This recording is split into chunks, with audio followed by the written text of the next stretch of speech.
Welcome back to the channel. Warhammer Man back in the studio with another update, little rules reveal for the new Kill Team NACHMUND and some of the models inside. If you're new to the channel, make sure to like and subscribe for Warhammer 40,000, Kill Team, necromunda, Age of Sigmar, and warcry content as well. Let's take a look. The Corsair Shade Runner is a Kill Team ninja who literally blinks across the battlefield. So obviously Kill Team NACHMUND coming on pre-order this week. Are you looking forward to pre-ordering your copy of the Kill Team NACHMUND box set this Saturday? You better plan on painting up Aeldari Voidscarred Corsairs, or you might end up face to face with one of the deadliest assassins in the game. Actually, they'll probably appear behind you. So this model's obviously pretty freaking awesome. And from what we could tell so far, this is a warp spider jump generator. On his back, a couple daggers, a couple more daggers on the front there. Very cool. I really like this Kill Team. Looking forward to them. Every member of the Voidscarred exists somewhere in the pirate ninja alien diagram, but certainly operatives inhabit the extremes. The Shade Runner is one such example. We're talking ultimate ninja power here. You may have noticed the funky shell device on her back. Oh, sorry, female. Did not notice that. It reminds you of a Warp Spider Aspect Warrior. You're quite correct. Give yourself 3.5 internet points. The Blink Pack enables the Shade Runner to perform some pretty wild stunts that'll have your opponents jumping at every shadow in the kill zone. So she has a Warp Spider jump generator or something similar to it. The Blink Pack gives Shade Runners the fly keyword. They don't soar with the fancy wings of a swooping hawk, instead streaking across the battlefield in an insubstantial blur. Fly allows them to pass through obstacles and other operatives and ignore vertical distances up or down, terrain features, instead of running and jumping like an ordinary pirate. And while she's using her body flicker technique to blink around the battlefield, she can slice and dice her enemies in the same action, literally right out of nowhere. So this is huge. It is obviously what makes Harlequins, part of what makes Harlequins so powerful, their ability to fly.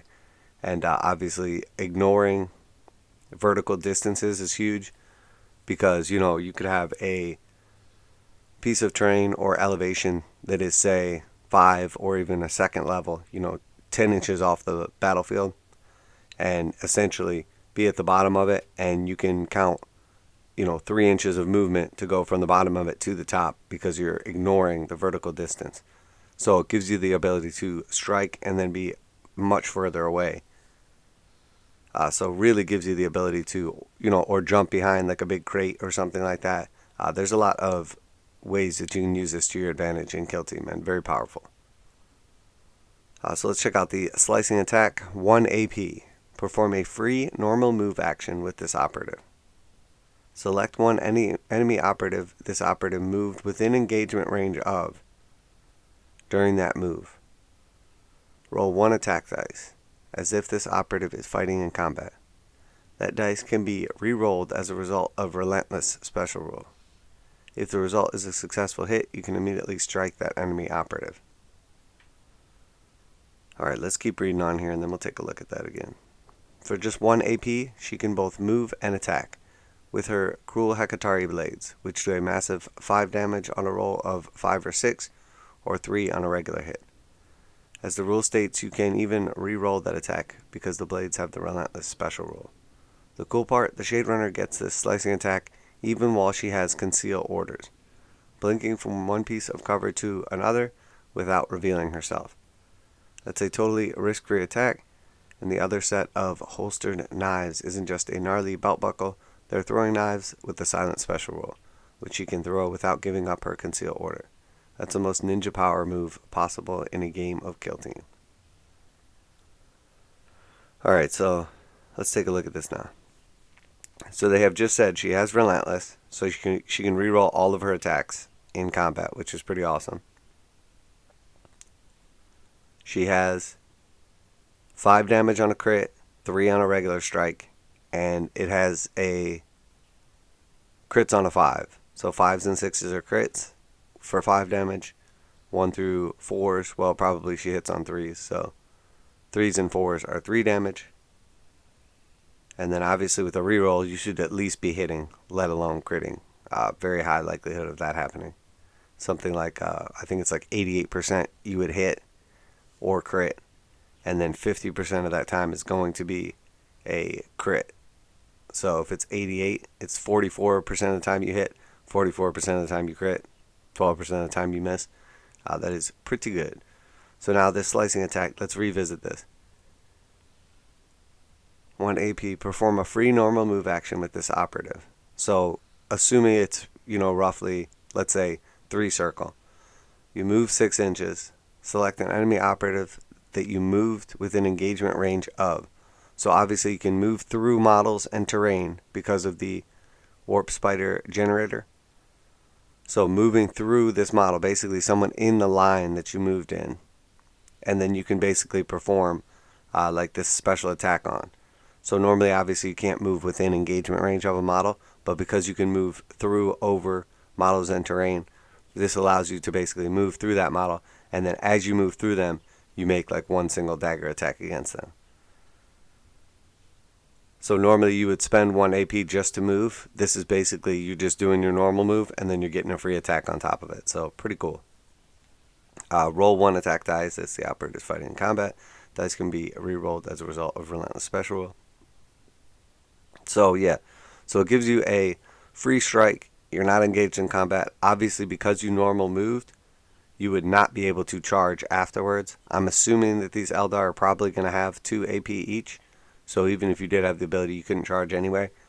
But essentially, you could do this slicing attack, slice them, and then maybe throw like your throwing knives at them, or dash afterwards, possibly claim an objective. Basically gives you a little bit of diversity. So pretty cool overall. Definitely seems like it could be pretty freaking useful. I mean, just the ability to move like a harlequin is pretty awesome. So let's keep going. The coolest part, the Shade Runner gets the slicing attack even while she has concealed orders, blinking from one piece of cover to another without revealing herself. That's a totally risk-free attack. And that other set of holstered knives is just a gnarly belt. Oh, sorry, we already read that part. So obviously having the silent rule on her knives is pretty awesome. So she could be concealed, get this little attack, and then throw her knives, and then she's still in a concealed order.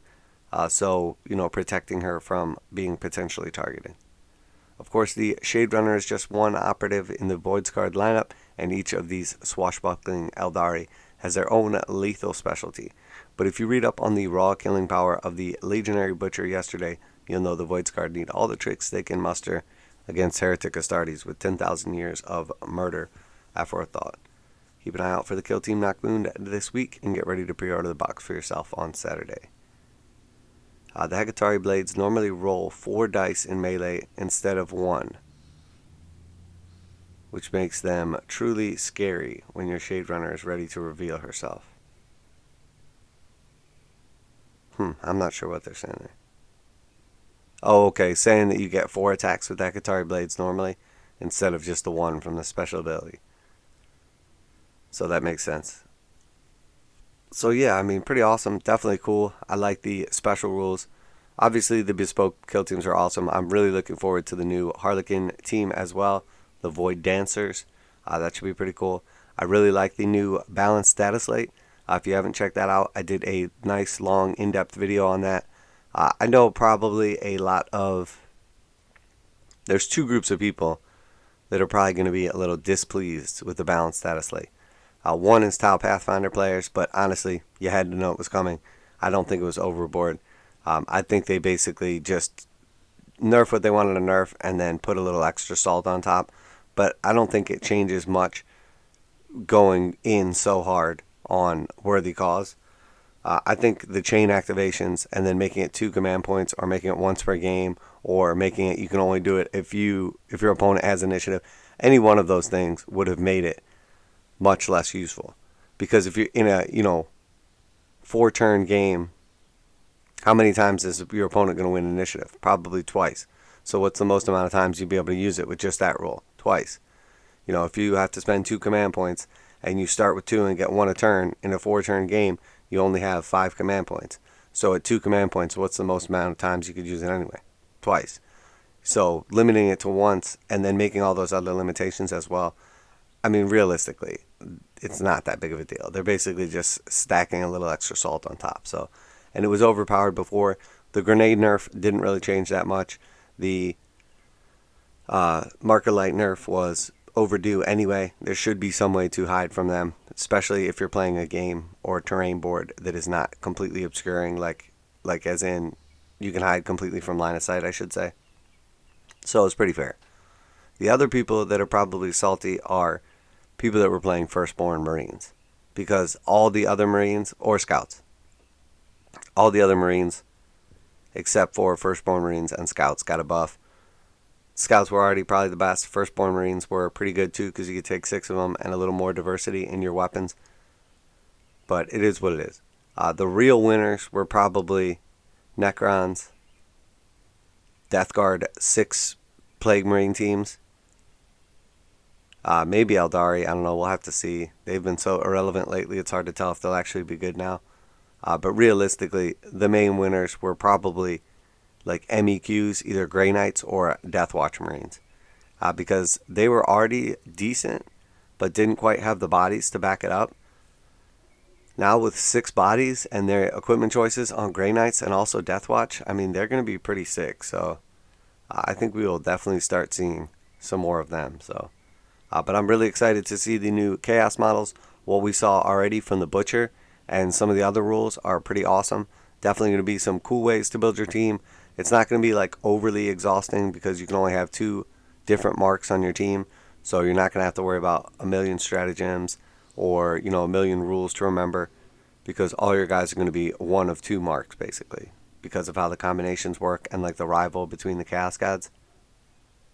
There's definitely going to be some cool rules in there though.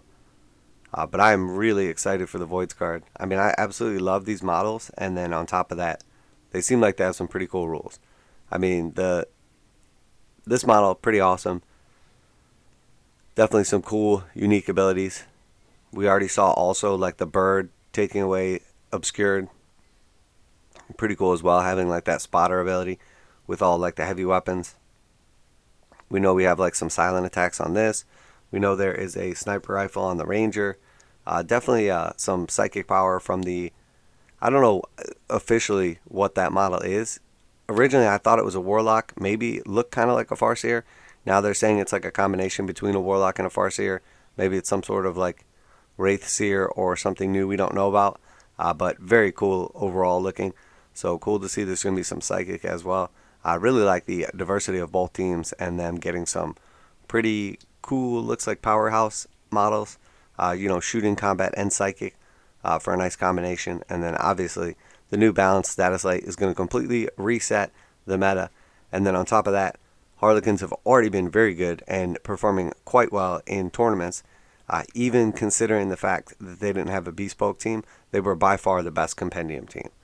So the fact that they are probably going to be keeping 8 models and getting 2 characters added into is going to give them some extra cool stuff. I mean, a Death Jester is going to be really nice for some shooting. And then obviously, you know, so far what we saw from the Genestealer cult, the characters are going to have a bunch of awesome rules. So even if it just adds a little diversity to your kill team and selection, as opposed to just a bunch of, you know, troop with a leader, it's going to make Harlequins better in my opinion. So I expect them to fully be competitive, but definitely awesome. Really enjoying this version of Kill Team, and I think this was a necessary balance. Even though the statistics, like tournament-wise, don't necessarily merit the nerf, the multiple nerfs to Tau, the truth is, in casual play, or like most settings, I think the Tau are much more dominant than they appear in the tournament scene. The only reason Tau weren't appearing as dominant, and maybe Harlequins were appearing better than they normally would be, is because most of these tournaments were played on like that really dense, complete line of sight blocking, heavy cover, heavy board that we see, where it's like 6 shipping containers, 2 large pieces of terrain, and then a bunch of like scatter terrain as well. If you're playing on a more open board where you can't completely hide your guys from line of sight, Pathfinders are devastating. In a board like that, at least the Pathfinders have to move around, and there's easy ways that you can completely obstruct yourself from line of sight, but most people don't play a board like that. If you were playing on the Chalnath board, the Octarius board had some pretty good line of sight blocking, but if you're playing on the Chalnath board, there's all those like open windows and there's barely anywhere that completely blocks line of sight. You are basically SOL if you were playing against Pathfinders. And of course, that's like the set that they came with. So, but I'm really excited for this. Let me know what you think. Are you more excited for the Voidscarred models or the Chaos models? Which team are you going to play? Do you think one of them already seems stronger than the other with the limited rules we've seen so far? Also, you know, you're going to be picking up this box set. I'm definitely looking forward to it. Definitely planning on picking it up. Are you just going to get these models for 40k? Are you going to play a kill team with them? Just curious what other people's opinions are. What do you think of the Sector Mechanicus terrain? Obviously, so far we've seen the Octarius orc terrain, which was new. We saw bringing back of the Sector Imperialis terrain, which I love, but that was the original kill team terrain.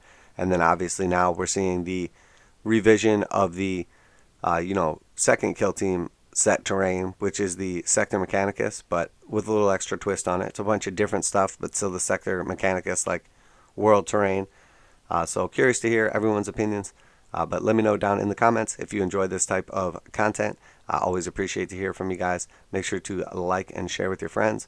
Everything from Warhammer 40,000, Kill Team, Necromunda, Age of Sigmar, and of course, warcry content as well. We do the reactions, reviews, all types of tutorials for painting, modeling, conversions, magnetization, pretty much anything to do with the hobby. And then of course, we are a commission-based studio, so we show off all the commissions as they come out of house. So keep your eyes out for that. Always show off the paint schemes and techniques used, as well as many demo videos on conversions, etc., to make sure that you too can replicate what we do here. So that's it for today. Let me know down below how you liked the video and what you're most excited about or any disappointments you may have. Warhammer 40,000, Warhammer Man Studios. I'm Warhammer Man, and I'm out of here.